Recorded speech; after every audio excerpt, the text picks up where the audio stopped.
Hello, friends. It's the Millennial Trucker here.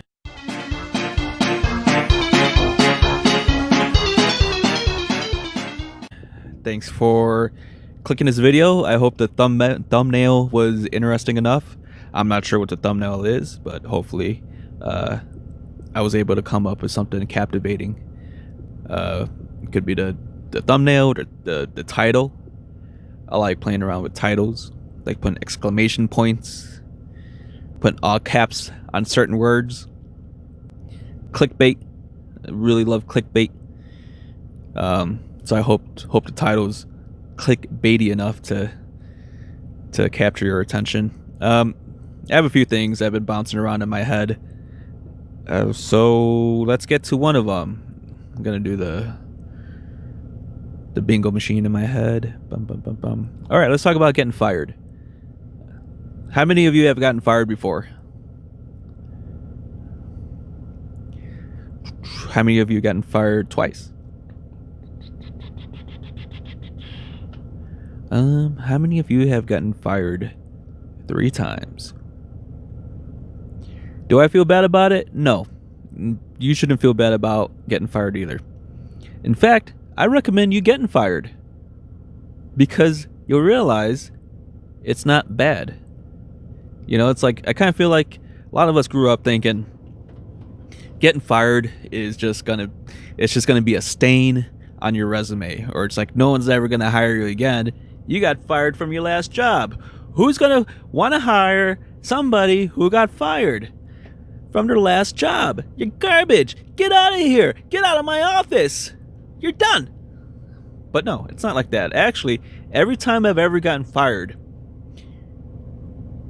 the job I got afterwards has been infinitely better than the job I got fired from. And I've had enough experience in my life to reflect back and think about these things, about why I got fired, or just look at it objectively, because thinking about getting fired or getting fired it seems like a real big blow to the ego. You know, it feels like the employer saying is like you're not good enough, or like you're worthless. You know, like it's a scary thing to think. If you've never been fired, it's a scary thing to think about getting fired. And maybe some of you still have that fear after getting fired. But after some reflecting, I realized, yeah, those jobs, they were right to fire me. My first job, I worked at a Walmart, and this was when I was like pretending to go to college. So I had like a part-time job as a cashier at Walmart, and it was like one of those situations where I was late all the time. It's like I could have been there on time. I was ready, you know, woke up early. I was ready like an hour before, but I still showed up late for, you know, whatever reason. And it's mostly probably because I didn't want to be there, you know, or it's just I just don't like, I really don't like Walmart, and I was working there and I really didn't like it. But I was really good at my job, you know. That's why they kept me around. I was a 4-star cashier. So I wasn't some, you know, some your typical deadbeat. You know, I was like, I did my job. I did my job well. I interacted with the customers, made customers happy. I got people. I know people want to get out of there on the weekends, so I got them rung up as quick as I can. You know, I had barcodes memorized. I got just zip zip zip zip zip. I got, you know, praise from customers. Praise, and that's why I got 4-star cashier. Got my photo taken. I got $50 gift card. Got the whole shebang, and I got fired about 2 months or 3 months after getting 4-star cashier. And while they were telling me that they're gonna let me go, it was just sort of like I tuned them out. I'm just like I got fired. And then I felt like a little shaky, like my voice was just like I'd see former coworkers, like as I'm walking out of the back office or whatever, and it's just like what am I got announced that I got fired, just like sort of in a haze. So I'm walking from like the back office area and walking through the retail floor. Oh, they had me turn in my smock. That's when they had smocks. It's just like we're gonna need your smock. So I folded up my smock and I handed it to them, and they wished me well on my future endeavors. And I was like, fuck you. In my head, I was like, fuck you.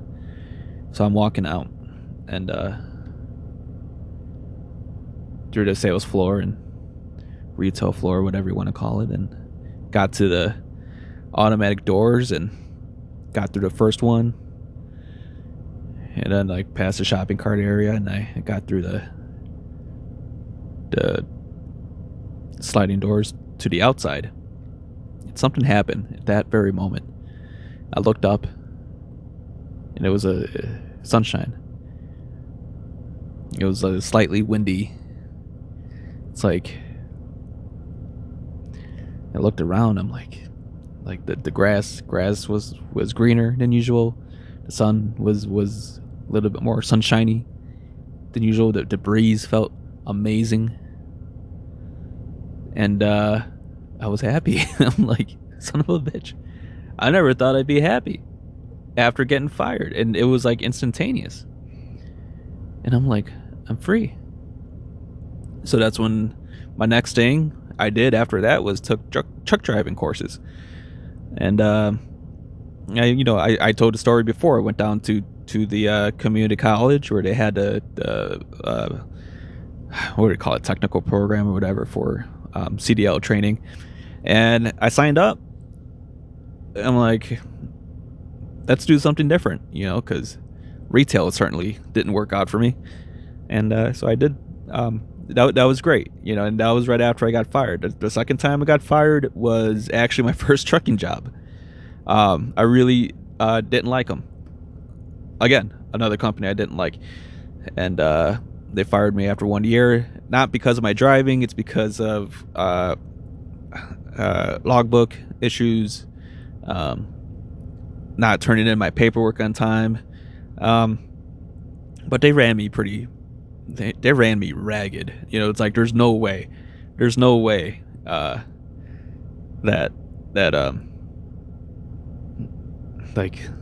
like they had me run a long time, and I don't know if I mentioned it in my other videos. It's probably one that I didn't post, but like they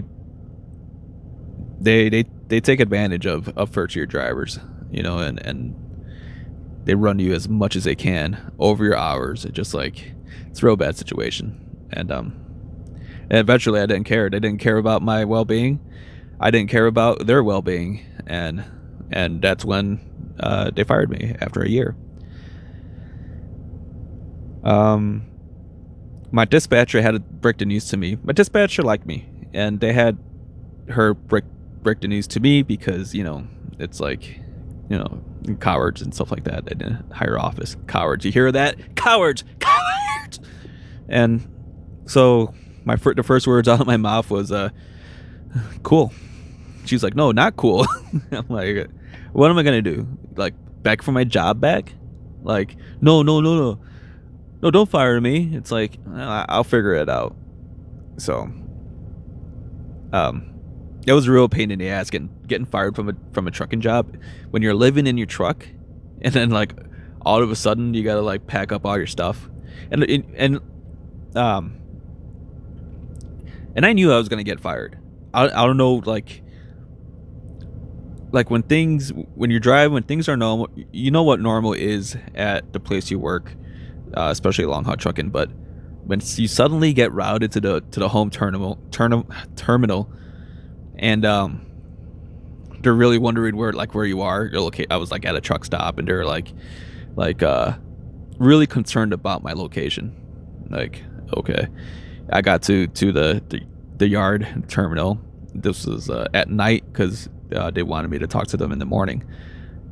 I was parked there at night. I got a knock on the door. I guess it's some guys from Freightliner dealership wanted to take in my truck because I guess my truck was scheduled for something. They wanted to take my truck. I'm like, no, I got my stuff in here. I'm not. And at this point, like I knew I was gonna get fired. When they came up to me, I'm like, okay, they're gonna shit can me.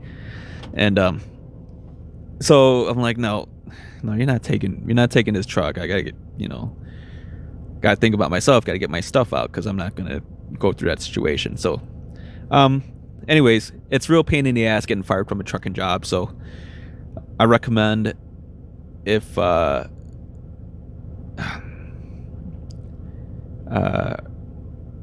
always be ready to move on, whether you quit, get fired, or because some of these trucking companies, like you don't know that they're shitty until you work for them, and then you're like, oh wait, yeah, this is a real shitty company.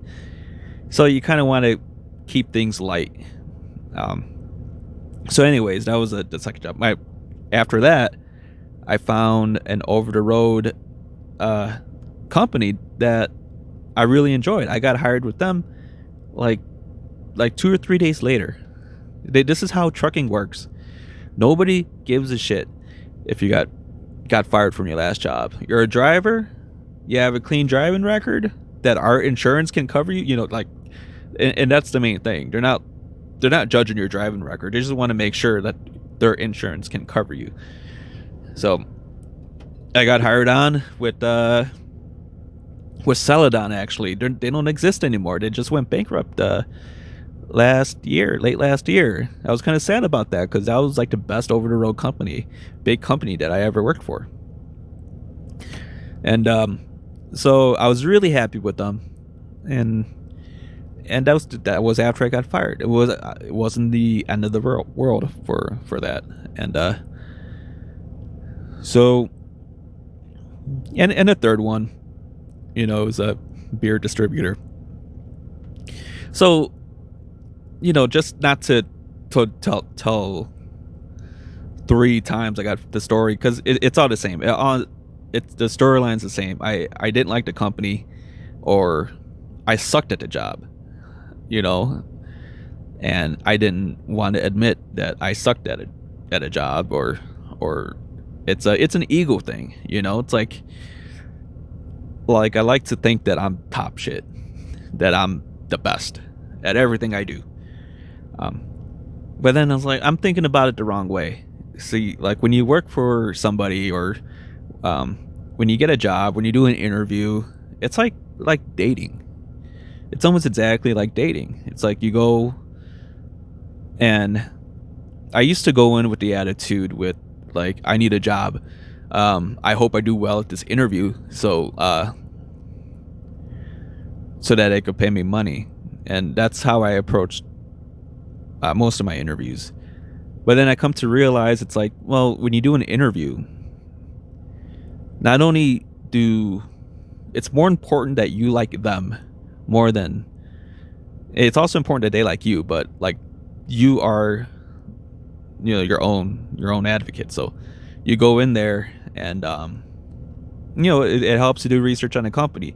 You do research on a company not to make a good impression. You do it so that you know where they stand. Like their beginnings, or like well, what do you like about them, other than they can put you on a payroll. It's like you want to work for a place that you like. So, like, going along with that,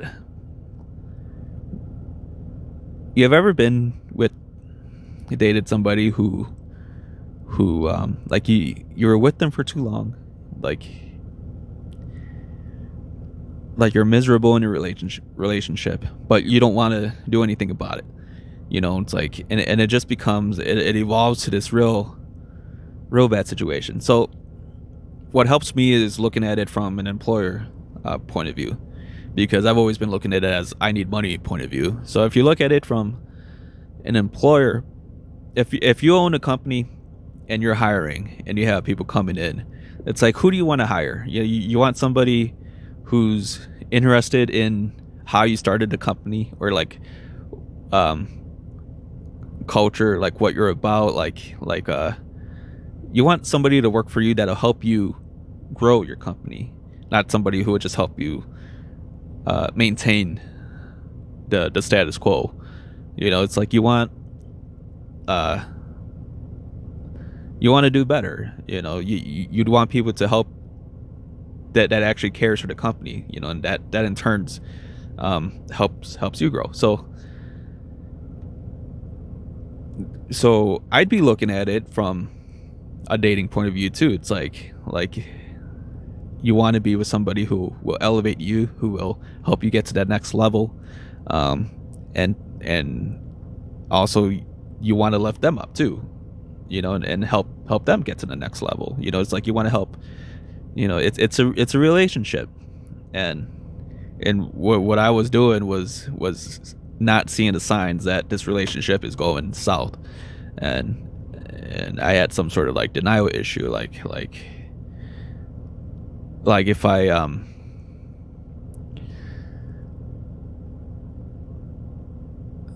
I don't know what it is, like in your brain, that keeps you blind to like these things. But I think it's really an egoic deal where people like to think that they're the best, and to get fired, basically someone's rejecting you, or someone's saying it's like, but you're not good for that company, you're not good, or like a dating relationship, you're not good for that person, you're not compatible, you don't have the same um you're on a different wavelength, and and so like somebody's got to break up with somebody. If you hate your job, just quit, just get out of there. It's like, yeah, money, but it's like, if you hate your job, you're gonna get fired eventually. It's like, nobody, you wouldn't want somebody working for you that hates being there, that hates you, or and I'm gonna exclude construction, because I know a lot of you construction guys, you hate your bosses. That's great, because it's like with construction, it's all about whether or not you can do your job. So I'm gonna exclude construction with that, and I might be opening up the doors to like a lot of other exclusions. But in general terms, and even in construction too, it's like because it's just like high, I don't want to say like high stress, but it's just like everybody's got to be doing their jobs. So as long as you're doing your job, and just because your boss yells at you, I wouldn't say yell, but sort of like gently guides you to a path of to the correct path by yelling, and sometimes that helps too. It's just like some people are motivated by people yelling. I like bosses who will tell you where you stand. I don't like bosses like not just like planning and plotting to get rid of you, like behind an office door. Just tell me what I'm doing wrong. It's just like, at this point, yeah, I could take it. It's fine. I'd rather be told what I'm doing wrong, or like um where I stand, rather than guessing, because I could make better decisions at that point, or I could, um it just becomes a binary decision to either improve, or to um keep at it, and if it's not working out, then that's it. Just quit, find another job. There's plenty to do with trucking. So it's never come up. Me getting fired has never been an obstacle to getting a job by any means. It's just people like, People don't care. Like it's also more important that you go into these interviews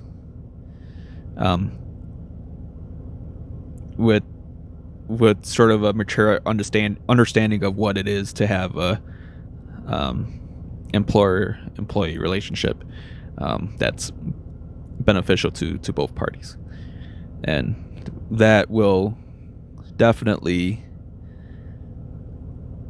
be a big factor in the hiring process. But anywho, this video is already running 21 minutes, so I got nothing else to plug. Just whatever. Subscribe, and subscribe. I will see you later.